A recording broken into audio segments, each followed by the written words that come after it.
Di tempatku masih banyak. Ya, di tempatku masih banyak, tapi kan belum tentu di tempat lain ada.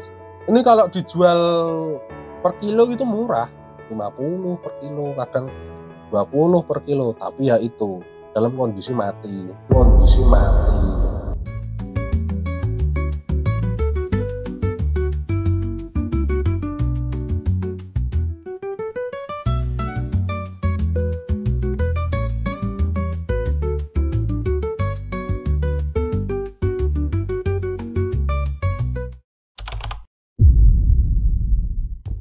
Nama saya Tegar Dinata, saya berasal dari Salatiga. Di sini saya jualan ikan sungai asli Indonesia. Nama toko saya adalah Biotopia de Aqua.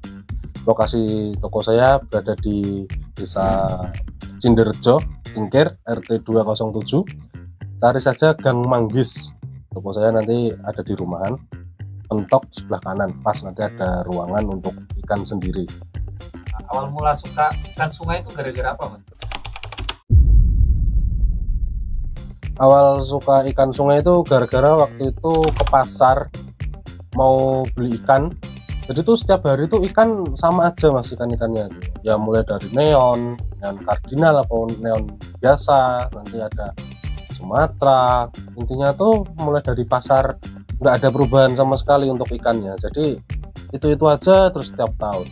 Waktu itu aquascape kan lagi naik-naiknya ya, jadi ikan tuh oke lah nambah jenis, tapi hanya beberapa saja, dan itu dulu pun pernah ada beberapa ikan yang nggak masuk di pasar kayak Borneo Sakar, itu tuh dulu nggak masuk, udah ada kali 3 atau 5 tahun itu nggak pernah masuk. Akhirnya dari situ mulailah kepikiran main ikan sungai, yuk naikin ikan sungai biar nggak bosan aja, ikannya nggak monoton, nggak itu aja. Akhirnya dari mulai situlah saya sama kakak itu mulai nyari ikan sungai. Ternyata kalau dicari, ternyata bagus-bagus ya ikan sungai ya. Ternyata nggak hanya silver aja, ternyata ada yang merah, ada yang hitam, ada yang biru, ada yang gradasi. Ternyata cantik-cantik ya.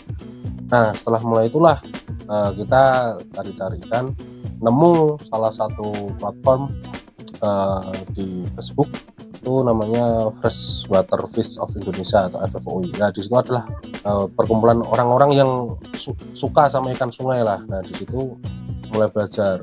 Yang di belakang itu gobi ya? Ya, Nah, yang di belakang ya? gobi ya. Untuk gobi sendiri dia ada beberapa macam jenis yang itu saya mengkategorikan ada 2 kelompok. Yang pertama yang makan ikan atau yang makan sesama lah, ibaratnya kanibal. Ada yang makan lumut. Yang saya punya ini dia tipe pemakan lumut, jadi dia aman lah untuk digabung ikan lain. Bisa sebesar apa kalau gobi? Tergantung jenisnya ya mas. Itu kalau yang makan lumut dia itu ada 2, Sicyopterus, Stipodon, Sicyopterus, Stipodon sama Sicyopus. Nah, untuk Sicyopterus sendiri dia memang bisa besar. Ya mungkin sekitar 15-17 cm itu bisa, dan dia lebih condong ke gemuk ya badannya ya. Dia lebih kayak cabi gitulah badannya. Ya seperti ini dia nanti bisa besar untuk yang Sicyopterus. Tapi untuk yang Stipodon ya dia kecil lah. Paling besar tuh paling 5 cm. Paling besar ya 3-4-5 lah, sekitar segitu. Yang paling bagus itu apa ya? Ini ada jenis Aerovuscus di sini tuh jenis Stipodon, Stipodon Aerovuscus. Dia untuk waktu ini aku nemunya tuh di Jawa bagian selatan, di Sulawesi. Ya ini tangkapan alam. Tapi bisa settle dia? Bisa. Dia kalau saya tuh nunggu sekitar 2 bulan untuk dia mau keluar. Dia tuh sebenarnya ikannya tipenya pemalu, tipe pemalu. Jadi kalau ada orang, kalau nggak terbiasa ada orang, dia selalu ngumpet. Tapi nanti berlangsungnya waktu, dia nanti akan keluar sendiri, berani. Awalnya itu dia ini nggak berani keluar sama sekali. Ada saya pun saya kasih makan, nggak berani keluar. Tapi lama kelamaan karena sudah terbiasa lihat manusia, akhirnya dia berani keluar. Untuk gobi itu bisa dipelihara nggak? Bisa. Untuk gobi ini saya lebih recommended pakai gobi ya daripada pakai ikan lain untuk bersih-bersih kayak cae, terus Bassmood atau Pleco. Saya nggak rekomend itu sih. Saya lebih rekomend untuk ke gobi karena dia udah gede pun udah maksimal dia tetap makan lumut. Kalau Bassmood cae kan enggak, dia semakin gede semakin males dan dia lebih suka lendir ikan. Kalau tipe gobi gini dia makin gede ya makin rakus aja, kalau nggak ada cacing wah dia makin rakus makan lumut. Untuk penjualan yang sebenarnya pasar yang besar itu di mana sih? Kalau di Indonesia kan kita jarang nemu ikan gobi dijual. Terus mereka tuh dijual kemana? Untuk gini tuh dia emang komunitas ekspor ya yang pertama. Dia paling laku tuh dijual di luar negeri, dia paling laku. Cuman di sini aku jual lokal gara-gara ya ini aku pengen ngedukasi masyarakat bahwa ini loh ikan Indonesia tuh cantik-cantik, nggak kalah kayak ikan luar. Ya mungkin kalian menganggap harganya wah tinggi, mahal, tapi tanpa kalian sadari cari ikan gobi itu lumayan sulit. Yang bener-bener dijaring. Kebanyakan orang tuh nyari gobi itu dipancing, kayak jenis Sikiopterus gini tuh dipancing mereka. Jadi mereka akan luka di mulut. Setelah luka, dia nggak akan hidup lama. Karena ibaratnya kayak manusia, lidah hilang kan nggak bisa makan kan sakit kan. Kalau ikan jaringan ini kan saya jaring semua nih, ya, pakai jaring, pakai buku. Dan jaring pun kita pakainya yang tipe halus, kayak saringan tahu gitu. Jadi dia halus nggak ngerusak sisik, jadi aman lah. Ini ada kali 2 tahun pelihara ini, masih aman. Harga berapa sih kalau di lokal sama kita jual ke luar negeri? Tentunya sendiri kalau di lokal itu mulai dari 10.000 sampai ya hampir 100 tuh ada, 150 tuh ada, tergantung jenisnya ya. Kalau seperti Blue Neon, Atro atau Black Kumpai gitu, Red Lip itu standarnya emang 10.000. Tapi kalau jenis Sikiopterus Lagopephalus atau mikro dia bisa di 50 ke atas. Untuk harga luar emang lumayan ya, kita kalau harga luar mainnya partai per 50 atau per 100 itu nanti tinggal kita tentuin kursnya pakai, dan nanti pembayarannya pakai apa, pakai dolar atau pakai yen atau pakai apa. Kalau dikurskan rupiah berapa sih per ekornya kalau ke luar negeri? Oh yang per ekor ya Besar, mungkin kalau Aerovuscus ya, untuk Aerovuscus mungkin di atas 200 kalau dikurskan sekarang. Tapi udah banyak yang tahu belum sih kalau apa ya, ikan asli sungai Indonesia itu bisa dijual mahal di luar negeri? Nah mereka belum banyak yang tahu, mereka tuh beranggapan bahwa ikan sungai di tempatku masih banyak. Ya di tempatku masih banyak, tapi kan belum tentu di tempat lain ada. Kayak gini pun mereka di tempatnya ya, di spotnya ini tuh masih jadi ikan konsumsi. Nah di sini oke lah kita memperbaiki mindset, ikan ini tuh cantik, ikan sungai itu cantik, nggak harus melulu kita jadikan ikan konsumsi. Kita bisa jadikan ikan itu sebagai ikan hias, sebagai salah satu sumber penghasilan.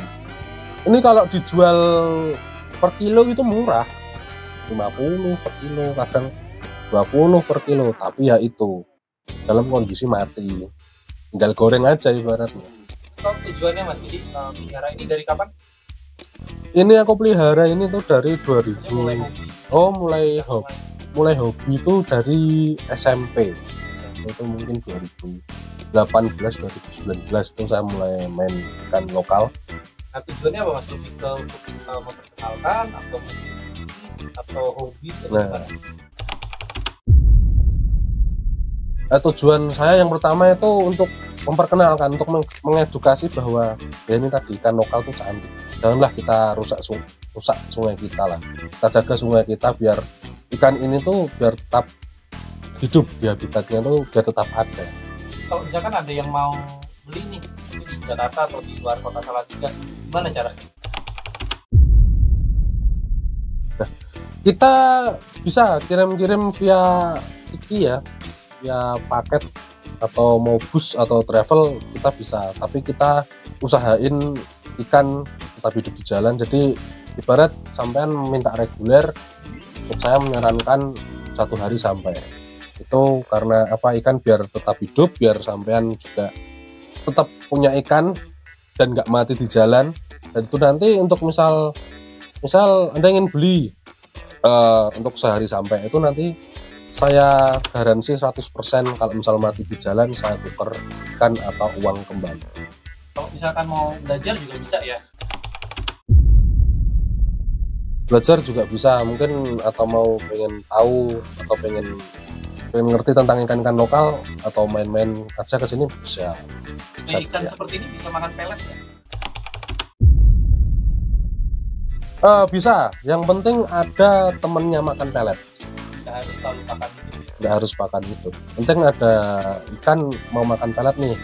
Sedangkan gobi ibarat ikan baru masuk tank, nanti dia akan adaptasi di tank itu. Misal pakannya pelet ya nanti dia mau makan. Sama memulainya tuh gimana? Kan kadang orang tuh bingung memulainya ya, dia nggak ngerti ikan sungai itu apa sih. Nah jadi mungkin dikasih tahu dulu yang masuk ikan sungai itu apa, mungkin poin penting pemeliharaan kali ya, settle-nya itu gimana, atau mungkin kasih tahu ada perbedaan nih ikan settle sama ikan tangkapan baru supaya pas pemula itu nggak salah langkah.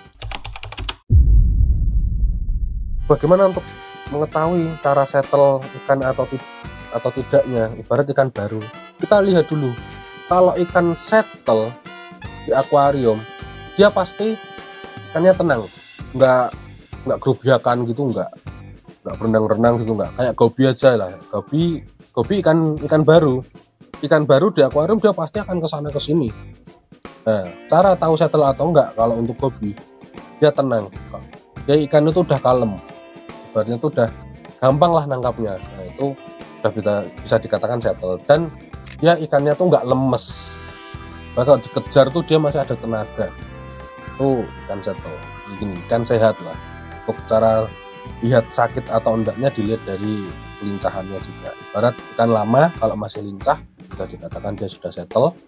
Kalau ikan baru dia tenang aja di bawah dan dikejar pakai jaring, dia masih muncul tenaga, dia sudah settle.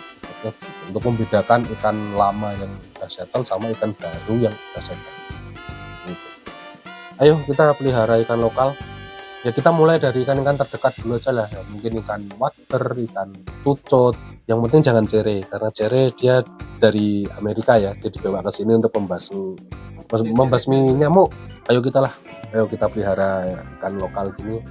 Hitung-hitung kita juga membantu mengedukasi bahwa ini loh ikan sungai cantiknya seperti ini, mari kita jaga sungai. Janganlah kita membuang limbah, membuang sampah di sungai itu, karena nanti mereka akan kesusahan sendiri untuk ikan beradaptasi untuk itu. Jadi common, kita beranjak dari ikan invasif ke ikan lokal. Untuk bantu untuk melestarikan, kita mulai dari ikan wader dulu atau ikan cucut seadanya, penting jangan ikan invasif.